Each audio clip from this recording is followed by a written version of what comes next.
Good morning everyone. Shrimati महोदय Tapadia girls college Jaswantgarh के इस यूट्यूब चैनल में आप सभी का बहुत बहुत स्वागत है।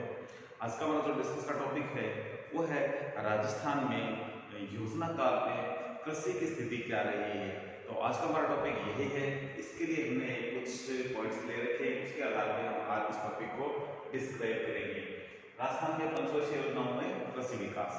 तो हम जानते हैं कि पंचवर्षीय योजनाएं 1951 से स्टार्ट हुई है।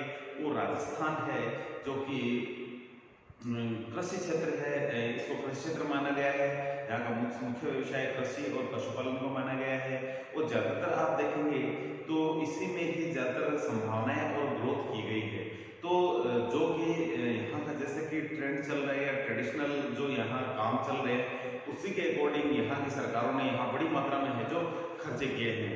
और किस किस तरीके से यहाँ पर कृषि के क्षेत्र में विकास किया गया है, कृषि के क्षेत्र में जो ग्रोथ की गई है उसके बारे में हम आज डिस्कस करने वाले हैं। तो हम जानते हैं कि जब हमारा देश आज़ाद हुआ था तो राजस्थान की कंडीशन यदि खाद्यान्नों की बात करें, यदि कृषि क्षेत्र की बात करें तो बहुत ही पिछड़ा हुआ था।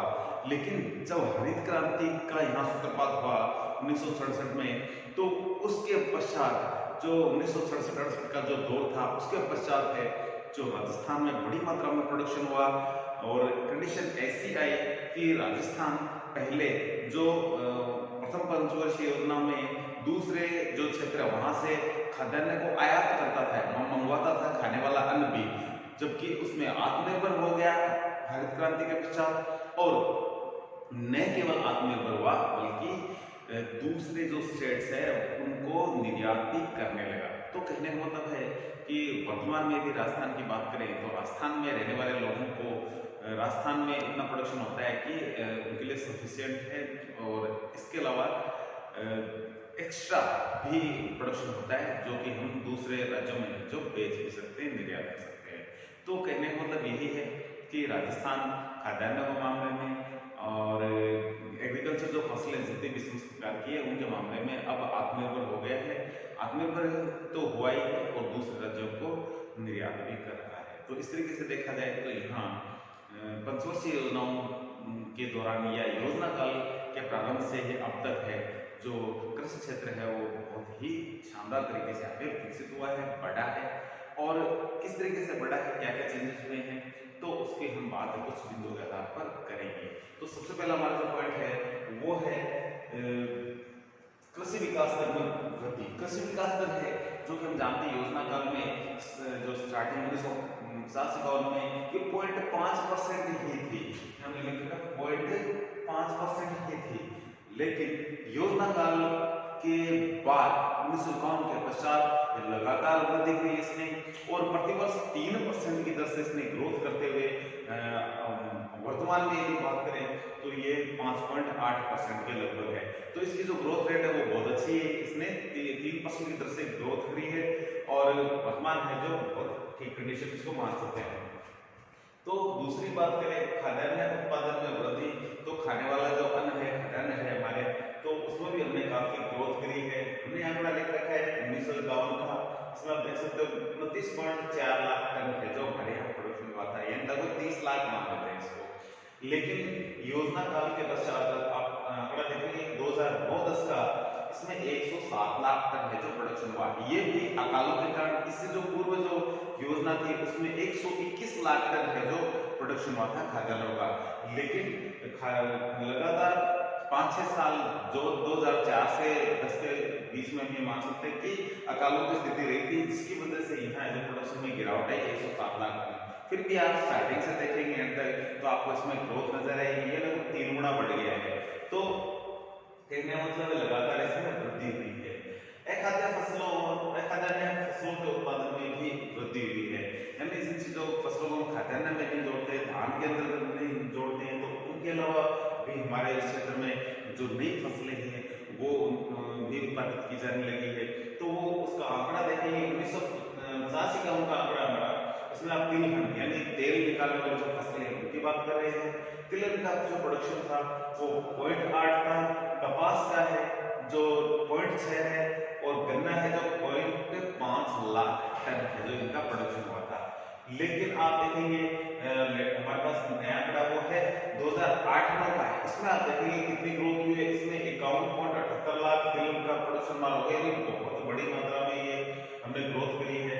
कपास के उत्पादन में भी काफी ग्रोथ हुई है 7.26 लाख, क्योंकि कपास के उत्पादन के लिए जो भूमि की जो आवश्यकता, जैसी भूमि की जरूरत होती है वैसी भूमि हमारे कुछ ही के क्षेत्र में है, बाकी यहाँ हमारी भूमि है जो कपास के उत्पादन के लिए उपयुक्त नहीं है, तो इसलिए कपास का प्रोडक्शन भी हमारा बढ़ा है और जितना नहीं बढ़ा है जितना कि तिल में बढ़ा है।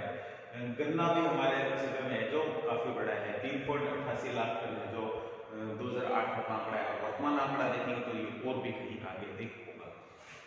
बात करें कृषि क्षेत्र के विस्तार की, तो कृषि क्षेत्र का विस्तार भी काफी हुआ है, लगभग ये जो स्टार्टिंग योजना काल में जितना था उससे लगभग दुगना हो गया है। तो हम देखेंगे आंकड़ा कि 1950 का 95 लाख हेक्टेयर था, जो 8-9 में 192 लाख 192.9 यानी लगभग 193 लाख हेक्टेयर है जो कृषि क्षेत्र हो गया। इसका मतलब कृषि पर लोगों ने ज्यादा ध्यान दिया और कृषि क्षेत्र बढ़ करके लगभग दुगना हो गया 2008 में, जो 8-9 है तब तक। तो कहने का मतलब है कृषि क्षेत्र में काफी बड़ी मात्रा में वृद्धि हुई है, लोगों ने इधर विश्वास जताया कृषि क्षेत्र में, और कृषि क्षेत्र इसीलिए लोग जो राजस्थान को कृषि प्रदेश मानते हैं क्योंकि यहाँ बड़ी मात्रा में लोग जो कृषि के में इन्वॉल्व रहते हैं। तो आप देख सकते हैं इसके आंकड़ों के आधार पर हम बता सकते हैं कि कृषि क्षेत्र लगभग दुगना हो गया, लोग आगे जो बड़ी मात्रा में कृषि करने लगे हैं। बात करें सिंचाई साधन और विकास, तो जो सिंचाई के साधन है ठीक है, तो उनका भी काफी विकास हुआ है। पहले हमारे यहाँ नहरों का निर्माण नहीं था, लेकिन अब नहर है जो का थोड़ा बहुत नहरों का भी फैलाव हुआ है। गंगानगर हनुमानगढ़ में नहरों से सिंचाई होने लगी है, तो गंगानगर हनुमानगढ़ के अलावा थोड़ा सा चूरू का जो क्षेत्र है ठीक है, तारनगर जो भादरा ये जो क्षेत्र है उसमें भी नहर से सिंचाई होने लगी है। इसके अलावा एक छोटी जो नहर है जो हनुमानगढ़ से होते हुए इधर बीकानेर की ओर है जो जाती है, और बीकानेर से आगे होते हुए बाड़मेर तक इसको पहुंचाया गया है। तो कहने का मतलब है नहरों का भी धीरे धीरे विकास हो रहा है, और नलकूपों से भी बड़ी मात्रा में यहाँ सिंचाई होती है। तो सिंचित जो क्षेत्र है वो लगातार धीरे धीरे बढ़ रहा है। इसमें हम आंकड़ा देखेंगे, इसमें बात कह सकते हैं कि विद्युत एवं सिंचाई विकास को लगातार हर पंचवर्षीय योजना में प्राथमिकता दी गई है। तो हम जानते हैं कि विद्युत का भी उतना ही रोल होता है सिंचाई में जितना कि पानी का, तो इसलिए विद्युत का साथ साथ बड़ी मात्रा में प्रोडक्शन किया गया है। तो आंकड़ा देखते हैं तो 1950 गांव में सिंचित क्षेत्र हमारा था 11.74 लाख हेक्टेयर में था, और 2008 में आप देख सकते हैं कि 82.88 यानी लगभग 83 लाख हेक्टेयर में जो सिंचित क्षेत्र है जो हमारा कृषि का हो गया है। तो इसमें यदि ग्रोथ देखी जाए तो लगभग है तो 7.5-8 गुना है जो इसमें वृद्धि हो चुकी है। तो कहने का मतलब है कि सिंचित क्षेत्र भी हमारा काफी बढ़ गया है, काफी बड़ा है। ये भी एक अच्छी खबर या अच्छी स्थिति इसको हम कह सकते हैं।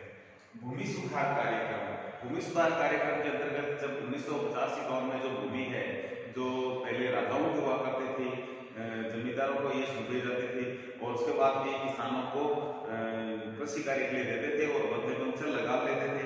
तो वो 1951 में भूमि सुधार कार्यक्रम के तहत है जो भूमि है बड़ी मात्रा में भूमिहीनों में बांटी गई। जो किसान लगातार 6 वर्ष से कृषि कर रहा था किसी कृषि भूमि पे, वो उसके नाम अलॉट कर दी गई। तो ये कुछ भूमि सुधार कार्यक्रम की मुख्य थी, इससे संबंधित हमने वीडियो पहले बनाया हुआ है। यदि आपको और इसके बारे में अच्छे से जानकारी लेनी तो वो हमारा भूमि सुधार कार्यक्रम का है जो वीडियो आप देख सकते हैं।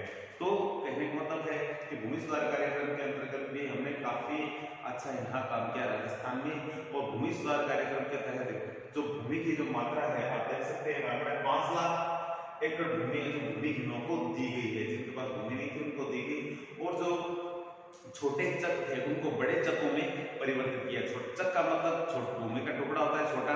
यदि कोई किसान उसके पास 1 बीघा भूमि है तो उससे वो क्या कृषि करेगा, लेकिन बहुत सारे लोगों की जो जमीन थी किसके पास 500 बीघा है, जबरदस्ती कब्जा करे हुए है, तो उन सभी को एकत्रित करके छोटे छोटे टुकड़ों में उनको बांट करके एक सफिशिएंट जो जगह है जो पैमाना है वो लोगों में बांटा गया है। तो जिनके पास ज्यादा थी उनको कम कर दिया भूमि सुधार कार्यक्रम के थे जिस पास कम थी उनको थोड़ा सा बढ़ा दिया है। और इसकी मिनिमम और मैक्सिमम जो लिमिट्स थी, मैक्सिमम लिमिट्स है इसकी जो 21 पॉइंट समथिंग है, यानी लगभग 22 एकड़ जो भूमि है वो तय की गई है, और मिनिमम है जो लगभग 7 सवा 7 के आसपास है तो इसमें रखी गई है। तो ये इस तरीके से ये भी एक आंकड़ा जो तैयार किया गया है। तो इस तरीके से भूमि है जो लोगों में बांटी गई, और 1998-99 तक लगभग 70 लाख हेक्टेयर भूमि पर चकबंदी की जा चुकी है, यानी छोटे जो खेत है उनको बड़े खेतों में परिवर्तित के लोगों को बांटा गया है। इसका मतलब ये है। नेक्स्ट है उर्वरकों का बढ़ता प्रयोग। लगातार जो रासायनिक खाद है उसका हम प्रयोग बढ़ा रहे हैं जिससे कि प्रोडक्शन बढ़ाया जा सके। 1970-71 में 54,000 टन रासायनिक खाद का प्रयोग किया गया, जो 2009-10 तक 10 लाख टन जो रासायनिक खाद है उसका प्रयोग हुआ है। और उन्नत कृषि एवं सुधरे बीजों का प्रयोग, तो इसके लिए राजस्थान में बहुत सारे कई जगह ऐसे सेंटर बनाए गए हैं। आप देख सकते हैं कि 60 बीज गुणक केंद्र स्थापित किए गए राजस्थान में, जो जगह जगह अलग अलग जगह है। तो इन बीज गुणक केंद्रों में बीजों की गुणवत्ता की जांच की जाती है, नए बीजों को उन पर टेस्ट किया जाता है, प्रयोग किया जाता है, और अच्छे संकर बीजों का निर्माण किया जाता है। तो बीज गुणक केंद्र ये स्थापित किए जिनका काम है बीजों की गुणवत्ता में सुधार करना। नेक्स्ट बात करें डेयरी विकास कार्यक्रम, क्योंकि डेयरी भी है जो कृषि से जुड़ा हुआ है, क्योंकि कृषि में जो चीजें तैयार की जाती है वही है जो पशुओं को खिलाई जाती है, उससे सारा डेयरी उद्योग चलता है। तो डेयरी उद्योग है जो कृषि उद्योग पर ही कहीं न कहीं आधारित है, इसलिए इसको भी साथ में शामिल करते हैं। तो वर्ल्ड बैंक की सहायता से 6 पूर्वी जिलों में, हमारे राजस्थान के जो पूर्वी जिले वहाँ डेयरी विकास कार्यक्रम चल रहा है जो हमारे पूर्वी जिले हैं। इसके अलावा जोधपुर, बीकानेर, अलवर, अजमेर, जयपुर और भीलवाड़ा में 10 संयंत्र काम कर रहे हैं जो दूध के प्रोडक्शन में लगे हुए हैं। इसके अलावा 11,421 सहकारी समितियां लगभग 15.5 लाख लीटर दूध प्रतिदिन संग्रह कर रही थी। ये आंकड़ा है 2009-10 का। वो इस तरीके से वर्तमान आंकड़ा तो इससे भी और कहीं अधिक है। क्यों? क्योंकि अभी वर्तमान में हमारा कृषि क्षेत्र भी बढ़ा है, पशुपालन क्षेत्र भी बढ़ा है, और इन संयंत्रों की संख्या भी निश्चित रूप से बढ़ी है। तो इस तरीके से देखा जाए तो ये अच्छी स्थिति है। पशुपालन की बात करें तो 1967-68 में 21 केंद्रीय ग्राम खंड खोले गए हैं जो कि पशुओं में होने वाली बीमारियां, पशुओं में संक्रमण से बचाने के लिए कुछ यानी विशेष जो सुविधाएं इस स्तर पे जो रखी गई है, इससे पशुओं को, और इसके अलावा उन्नत नस्ल है जो तैयार करना पशुओं की, ये सारे इनमें मुख्य काम है। भेड़ नस्ल सुधार के लिए 135 विस्तार केंद्र खोले गए हैं। पशु चिकित्सालय लगभग आंकड़ा देखेंगे 1950-51 में हमारे 145 थे, जो 1984-85 तक 950 हो गए। वर्तमान आंकड़ा तो इससे भी कहीं अधिक है। तो ये कुछ एक हमारे आंकड़े हैं। इसके अलावा कृषि शिक्षा एवं अनुसंधान, उदयपुर एवं बीकानेर में कृषि विश्वविद्यालय स्थापित किए गए, और संगरिया व जोबनेर में कृषि महाविद्यालय जो संचालित हो रहे हैं। तो यहाँ जो कृषि की शिक्षा दी जाती है तो बहुत ही अच्छी स्थिति है यहाँ। इसके अलावा 7 खंड स्तरीय अनुसंधान केंद्र है जो कि गंगानगर, बोरखेड़ा, सुमेरपुर, कोटा, और कोटा में 2 है, ये दो, एक जगह और भी है कोटा, तो कोटा में 2 जगह है, बीकानेर और हनुमानगढ़। इस तरीके से कुल है जो 7 जगह ये ऐसे सेंटर खोले गए हैं जहाँ जो कृषि शिक्षा है या कृषि के संदर्भ में कुछ नए अनुसंधान होते हैं और कुछ नई चीजों को एहसास करने का प्रयास किया जाता है। कृषि के लिए सहकारी साख में वृद्धि, तो 2009-10 का आंकड़ा देख सकते हैं, सहकारी संस्थाओं द्वारा 3227.7 करोड़ यानी 3200 लगभग 28 करोड़ रुपए जो ऋण के रूप में जो किसानों को दिए गए हैं। तो ये भी एक अच्छी स्थिति है। कृषि यंत्रीकरण, और लगातार हम देख रहे हैं कि कृषि में यंत्रीकरण को लगातार बढ़ावा दिया जा रहा है। जो पहले किसान बिना नए औजार, नए यंत्रों के कृषि कार्य करता था, वो आजकल कृषि के जो नवीन जो यंत्र हैं उनका प्रयोग करते हुए काम कर रहा है और कृषि कार्य को जल्दी से निपटाने का प्रयास करता है। तो इस तरीके से देखा जाए तो राजस्थान में कृषि में काफी इजाफा हुआ है, इसमें काफी नई चीजें देखने को मिली है, और लगातार हमारा कृषि क्षेत्र बढ़ने से जो कृषि फसलें हैं उनमें भी अच्छी जो ग्रोथ है, अच्छी स्थिति है। तो इस तरीके से देखा जाए तो ये हमारे राजस्थान क्षेत्र के लिए या भारत के लिए भी एक अच्छी स्थिति है। तो आज की वीडियो में इतना ही, मिलते हैं नेक्स्ट वीडियो में। तो धन्यवाद। वीडियो को लाइक कीजिए, शेयर कीजिए, चैनल को सब्सक्राइब नहीं किया तो वो अभी जरूर कीजिए।